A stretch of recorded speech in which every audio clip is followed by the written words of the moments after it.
Ինչ է կատարվում այսօր ներկայիս Հայաստանում, ինչպես կավարտվի ընտրությունները, ինչ վիճակում կհայտնվի Հայաստանը այսօր ընտրություններից հետո։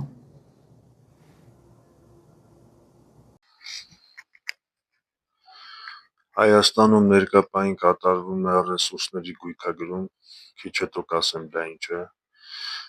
Ընտրությունները վերընտրվելու է ներկայիս գործող վարչապետը, քանի որ ունի առաքելություն,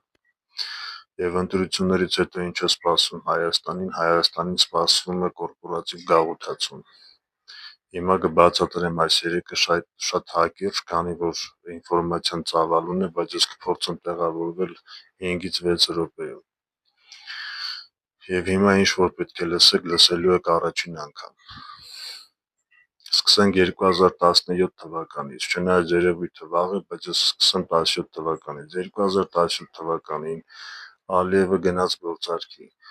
վաճառելով Արցախի հանքային տարածքները։ Այն ժամանակ, երբ Արցախը Ադրբեջանի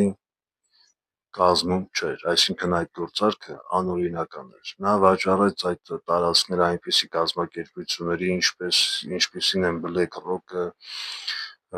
Anglo-Mining ընկերությունը, British Petroleum-ը, JP Morgan բանկը, եւ այսպիսով նրանք Ալիևին տվեցին աշխարհաքաղաքական հարթակում կանաչ լույս, որպեսզի նա սկսի տարածքի մաքրազարդումը, այսպես ասած։ Սա Ալիևի մասով, Հայաստանի մասով։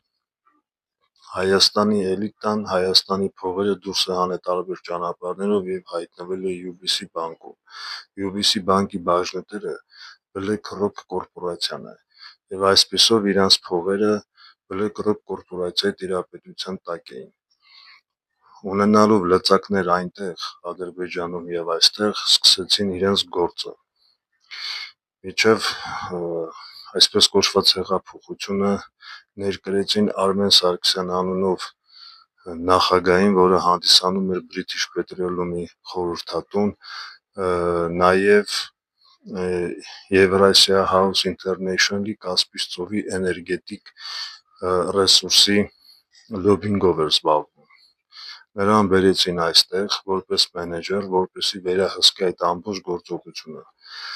Պատերազմից հետո բնականաբար ամեն ինչ ավարտին հասցնելով գնաց Անգլիա եւ այնտեղից ձեզ ասեց բայ-բայ հայ ժողովրդին։ 2018-ին բերեցին հեղափոխության տեսքով ներկայիս գործող վարչապետին, որպեսզի այդ ամբողջ ծրագիրը գործի։ Եվ սկսվեց 2020 թվականի պատերազմը։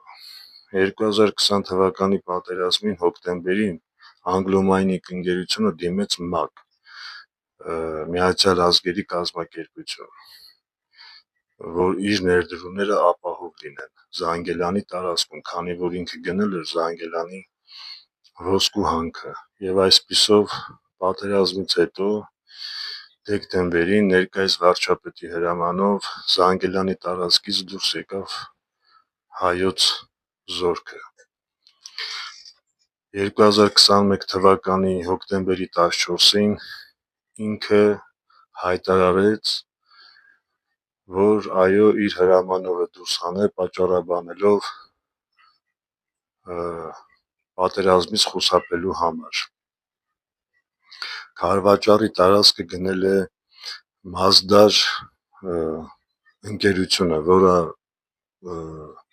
Միացյալ Էմիրություններին է պատկանում։ Իսկ այդ ամբողջ տարածքը, ջրային ռեսուրսները գնել է իսրայելական Մեկոտոր ջրային գիգանտը։ Իրենք էլ ունեն իրենց հաշվարկները, բացի այդ հաշվարկներից այդտեղից նաև պետքա էլեկտրաէներգիան գնա Եվրոպա, եւ այդ պրոյեկտը նաև ֆինանսավորում է Եվրոմիությունը։ Եվ այսպիսով այս կազմակերպությունների ետևում Անգլիայի մասով կանգնած է մի 6-ը, JP Morgan-ի մասով կանգնած ԱԿՀՎ-ն, Իսրայելի մասով եւ Էմիրությունների մասով կանգնած է իսրայելական Մասադը։ Եվ սրանով նաև գաղտնիք չէ մի 6-ի ներկայացուցիչը, այսինքն ղեկավարը եկավ Հայաստան, հետո Ամերիկայի անվտանգության քարտուղարի այցը Հայաստան, մի խոսքով կարճ եմ ասում ամեն ինչ։ Եվ սկսվեց այս ռեսուրսների բաշխումը։ Ներկայիս գերիները Ադրբեջանում նախկին ղեկավարները Արցախի, քանի որ իրենք էին օգտվում այդ հանքերի բարիքներից, փորձեցին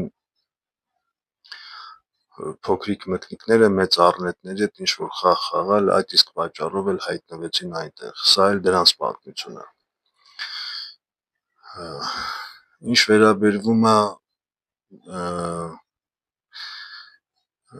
սահմանագծում, սահմանազատում, դա էլ չի արվում հենց այնպես։ Սոտքի օրինակը ձեզ օրինակ, քանի որ սահմանագծումը,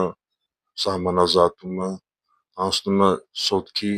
հանքի, հենց մեջտեղով 75%-ը հայտնվեց Ադրբեջանի տիրապետության տակ։ Այսինքն Հայաստանի բոլոր ռեսուրսները վաճառվեցին։ Սա մի ամբողջ մեծ ծրագիր էր։ Հիմա Ադրբեջանը պահանջում է սահմանադրության փոփոխություն եւ խաղաղության պայմանագիր, առանց սահմանադրության փոփոխության խաղաղության պայմանագիր չի լինում։ Դա ինչի համար է արվում։ Սահմանադրության փոփոխությունը, երբ որ դու փոխում ես քո սահմանադրությունը, այնտեղ կետ կա Արցախի հետ միավորում եւ դու պետք է հրաժարվես քո բոլոր պահանջներից։ Այսպիսով, եթե դու հրաժարվում ես այդ բոլոր պահանջներից, այս գործարքը արդեն դառնում է օրինական։ Նորից եմ հիշեցնում, դա գնվել է այն ժամանակ, երբ Արցախը Ադրբեջանի կազմում չէր։ Եվ նաև պետք է հրաժարվես քո պատմական իրավունքներից, սա ինչ է նշանակում։ Սա նշանակում է, որ դու հրաժարվում ես քո պատմական իրավունքներից, այսինքն դու երբեք Հայաստան չես եղել, դու Հայաստան դարձել ես 91 թվականից։ Սա հակիրճ եմ ասում։ Դրա համար էլ այսօրվա իշխանությունները հայտարարում են, թե իրենք ստեղծում են 4-րդ հանրապետություն։ Ինչ վերաբերվում է Զանգեզուրին, նույնն էլ Զանգեզուրի մասով է, այս կորպորացիաները գնելու են այդ ամբողջ տարածքը եւ վարվելու են այնպես, ինչպես վարվեցին Արցախում, որովհետեւ այդ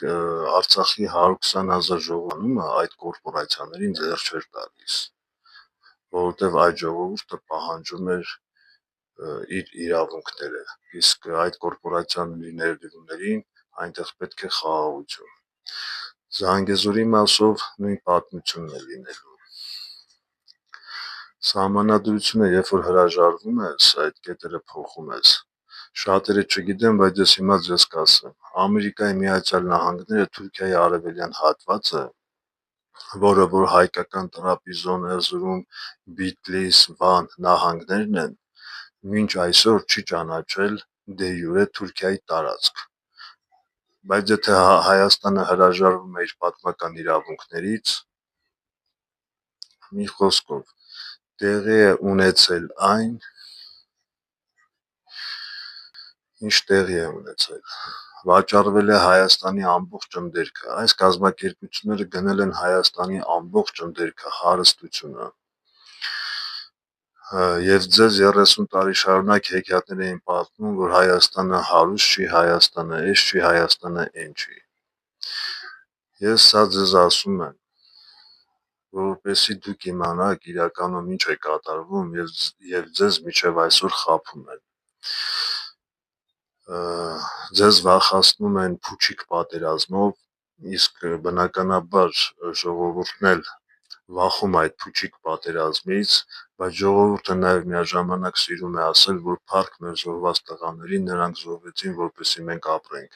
Այո, նրանք զոհվեցին, որ դուք ապրեք, բայց նրանք չզոհվեցին, որ դուք ապրեք, որպեսզի վաճառեք Հայաստանը։ Այտենց ապրելը ոչ մեկի պետք չի։ Եվ վերջում ավելացնեմ, որ ոչ թե այս թվաց կազմակերպությունները հաղթեցին Հայաստանին, այլ Հայաստանին հաղթեց հենց իր սեփական ժողովուրդը։ Դուք դառնալու եք այս տարածքի վրա ընդամենը քայլողներ, չունենալով այստեղ ոչ մի սեփականություն։ Դա կոչվում է կորպորացիոն գաղութ, ինչպես Աֆրիկայում, այնպես էլ Հայաստանում է լինելու։ Այսքանը։